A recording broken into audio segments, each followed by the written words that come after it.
Hi, welcome back to part 2 of UN2 Universal Unit XXXG-00W0 WiNG Gundam 0 EW.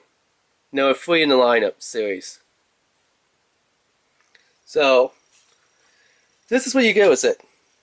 You get 4 little sprue runners. Now notice that they're not on like, weather square sprue runner, like how usually model kits are on. This one is kind of in their own little separate running tree, I guess you'll call it. How it's kind of like a sprue tree. So that's how their runners come.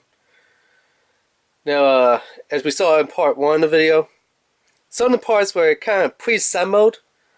So, kind of the upper chest and the lower waist section was pre-assembled. The little crotch piece, the front waist skirt, and the side skirts, those were pre-assembled. The head was obviously pre-assembled. And now for some questions. Can the head rotate? No, it's in a fixed position. That's how it comes from the company. That's how it's made. So there's no head articulation. Can't go left, right, up, down, forwards, back, or anything like that. It's going to kind of little off to the right, and that's how the head's going to stay. I love how, for a small model kit, there is some really fantastic detail to it. I mean, detail to the V-fin, the little chest jewel, the shoulder pad design, or how those ones are colored in. And it's not like how you get with some SD or BB Senshi kits, or even some HG and other grade kits. How usually they have like stickers for like some of the details that's like, come on man, no way this should be a sticker. This should be, a plastic part in that color. There's no way that you need to have a sticker for it, or should be a sticker for it. There's no need that there should ever be a sticker for it. Or that you have to go ahead and paint with a Gundam marker or some model paint. Come on, Bandai. We all know some kits. I think, for example, on Gundam Built Fight Tri-Fighters, the winning Gundam on the shield, they show that the saw blade is like this gray color.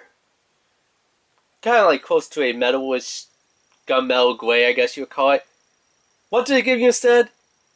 A white saw blade. That means you literally have to take the saw blade and paint the whole freaking saw blade to make it look like how it's on the box of it being gray. Like, come on, you couldn't give a gray runner? I mean, come on, even this has a gray runner in it. Why couldn't they do that? No. And that's just the stupid little details that kind of tip me off. Like, you already had the plastic color. It's already in existence. Just add it as a sprue. If not, add it as like a little running tree with like, here's a big gray saw blade, or here's a yellow star for some parts. Obviously, like some parts that had jewels in there, like particularly 00 series, how like S series has like those little circle jewels. I don't mind that. Some parts that have stickers to reflect the jewels to make them kind of show like they're lighting up or glowing. I don't care about that. That's okay.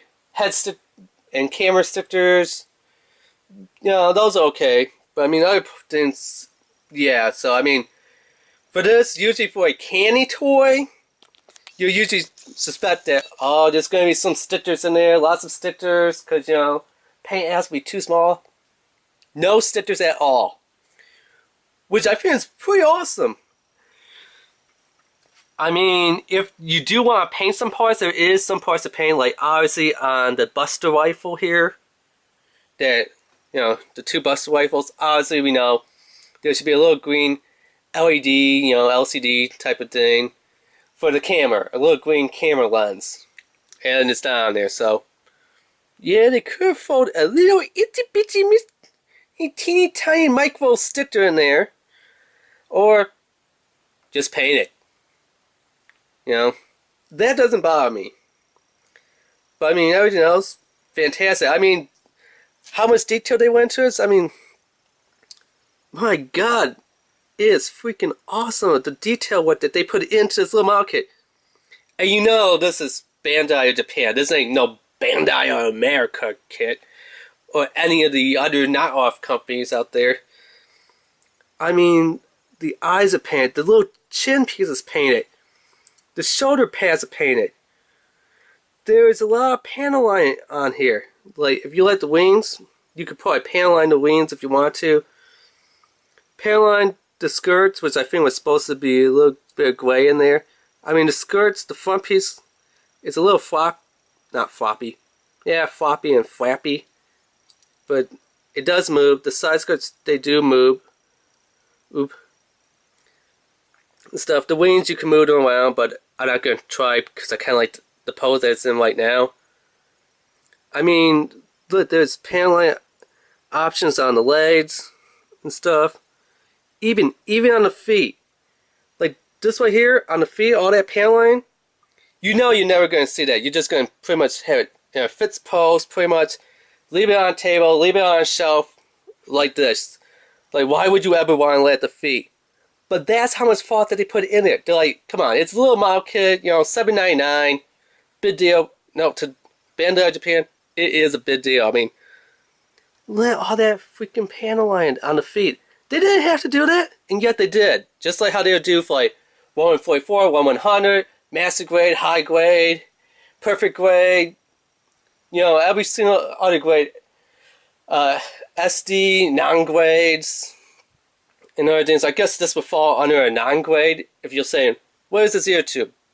And if I had a guess, I'll say it's under a non-grade, which means, you know, that's what some people call the SD model kits, non-grade, because they're not like high grade 144 or like master grade 100, you know, perfect grade 100, or you know, anything like that. But how would I grade it for a price range? Probably around a SD grade. Although I have been seeing lately a lot of high grades, the HG 1144 scale grades, are going around $10. And these are like pretty much the newest WiNG release ones. So yeah, somewhere between a SD price range and a high grade price range. $7.99, and it is a pretty much full model kit. I mean, the only things that you don't really build is the lower torso, the little skirts, and the head. Those come all the way in a little poly bay that, you know, pre-assembled. Everything else comes in their own little bay. Well, this one bit bay here, and all that stuff. Some other little things, which I probably would have made this into one video, but I had to split up in two parts because the instructions are not the clearest things to read.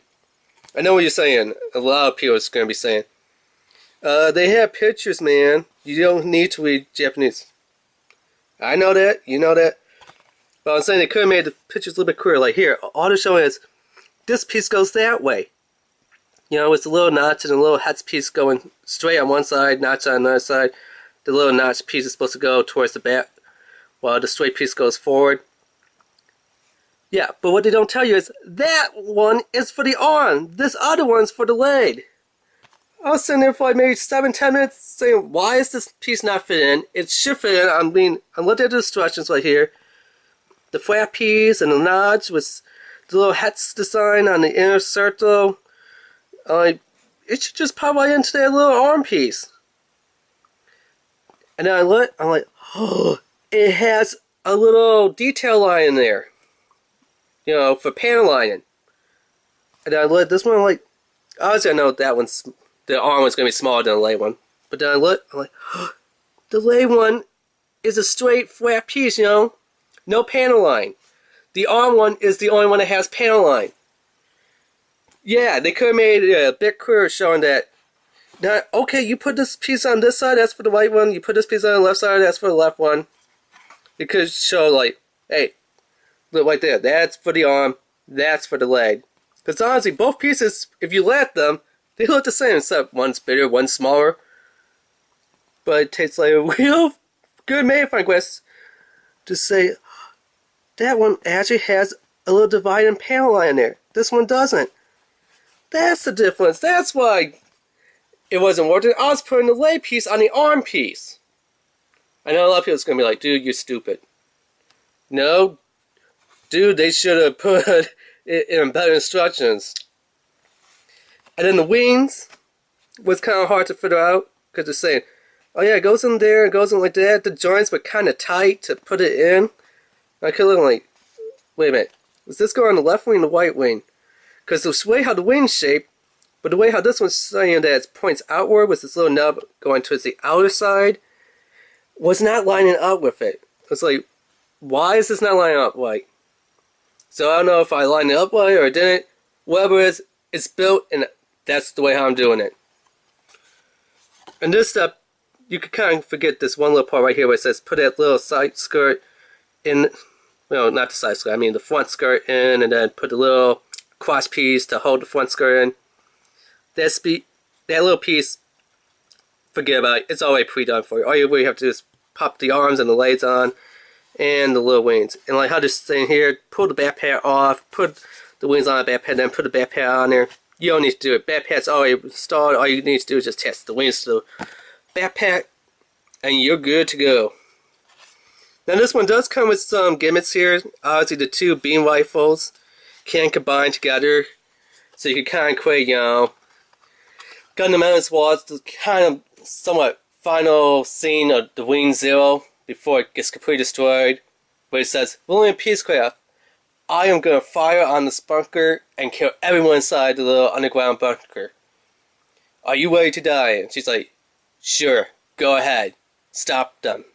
And it's like, okay, double beam rifles, for some stupid reason, sit them side by side, and they become twin beam rifles. Why? I don't know. I mean, it's not like they become one giant rifle where like the barrel becomes bigger, longer, more powerful shot. Both of them shoot the same output power as they shot individually.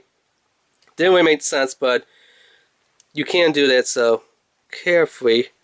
I don't want to mess up his hands.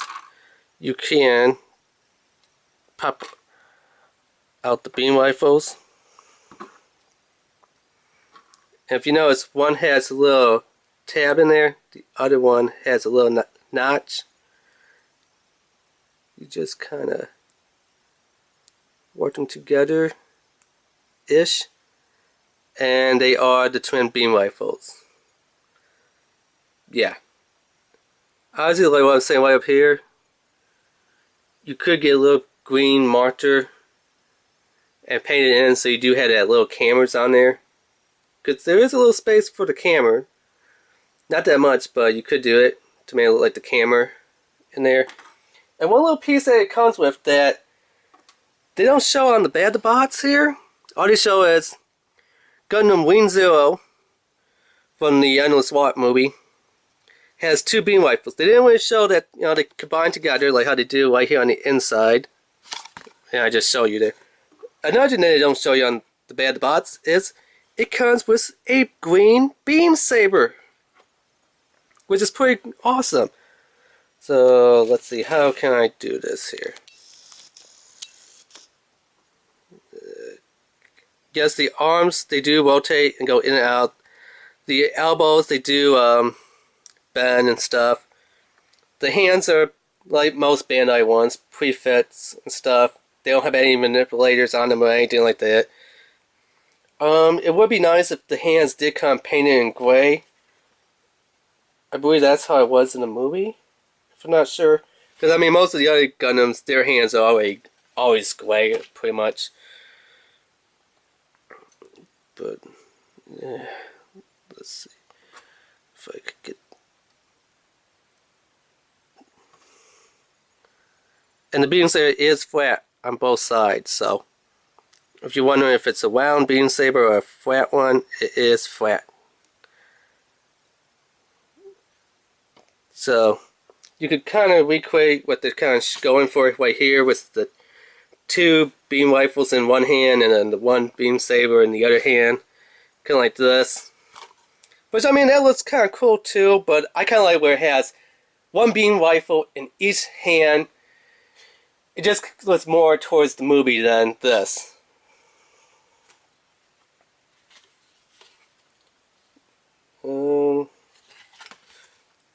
Yeah, that's kind of like the movie pose. again, you could attach it.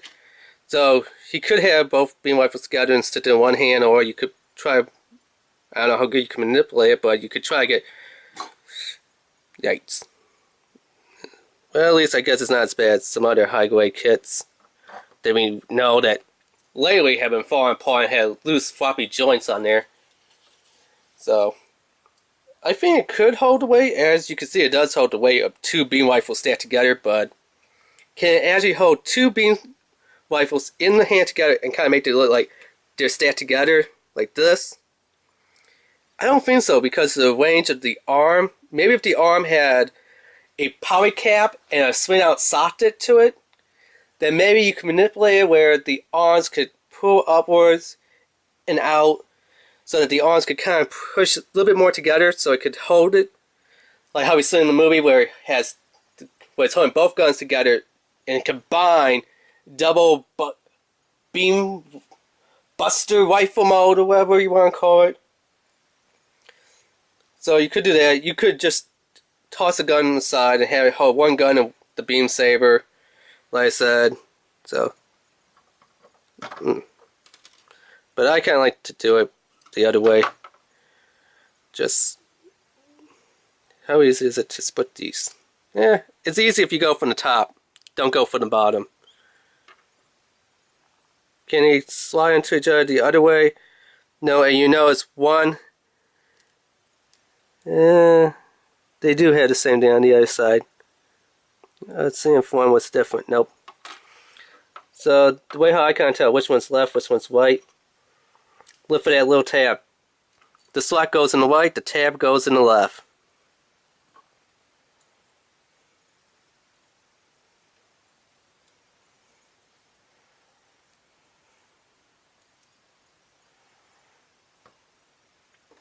And just a little better close up. It is nice that the beam saber is pre-painted. And you can tell these are not molded in colors. They have been sprayed, painted. Because on the shoulders, some of the paint's kind of already worn away. Like they didn't do the best job. But I mean, it is still a nice job that they did. The panel line under the feet, on the legs, the waist skirt, the shoulders, the wings, and all that stuff. But as we can see, the beam saber is flat on both sides. It's not like how the other beam sabers are round, where they have, you know, the little circular spirals going down the handle, and then you just stick it in their hands. So these ones are flat on both sides. But it is kind of giving that illusion that it is a round handle once it's in the Gundam hand. But that, not really. I mean, I didn't know that it had the gimmick that the 2 beam rifles combined together, like how it did in the show. I didn't even know that it came with this little green beam saber, which was a nice bonus. I love that. That was fantastic. I mean, the price, $7.99. It depends. One way you could look like it's a small kind of little Gundam kit. Another way you could be like, that's kind of pricey for a little small fitter, but I mean, it was both a love-hate relationship of building this. I love how it looks when it's built. I just hated when I was building it that the instructions were not the best to follow. Like they should said, oh yeah, you know, definitely that's a leg part, that's the arm part. Oh yeah, that one goes on the outside, but it goes on the inside wing, so you gotta put an inside wing with an outside piece to put it on the outside part of the Gundam, and the other way, vice versa, to put a confusing headache and stuff. What else can I say about this kit? I mean, height-wise, let's see, because I know someone's going to say, how tall is it? So, let me get a measure tail here. Come on.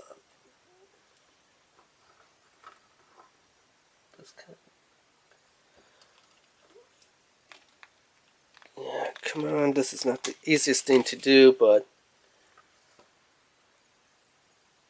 I say up to the head, it's probably about,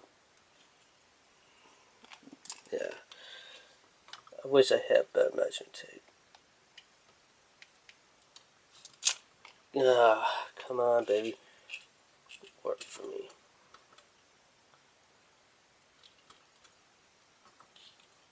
Yeah, come on. Why ain't this working? Stupid things should already be quit down and locked in.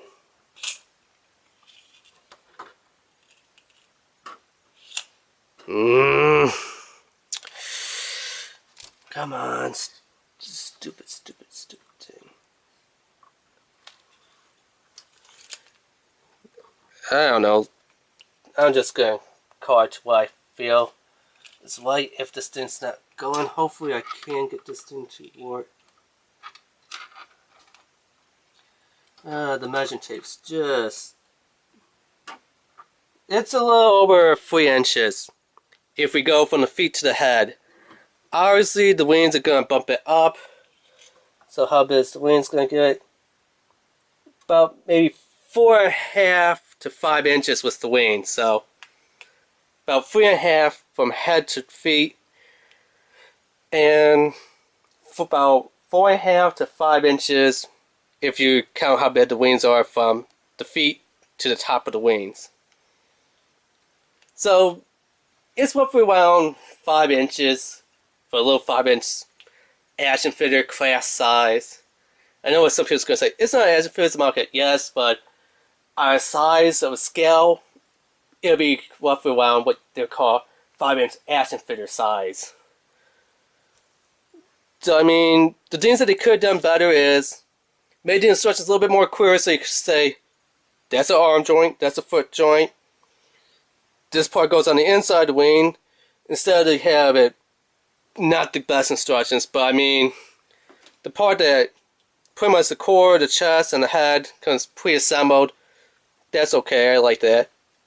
The fact that it has lots of detail to panel lines and stuff, that's a plus. The gimmick of the beam rifles, that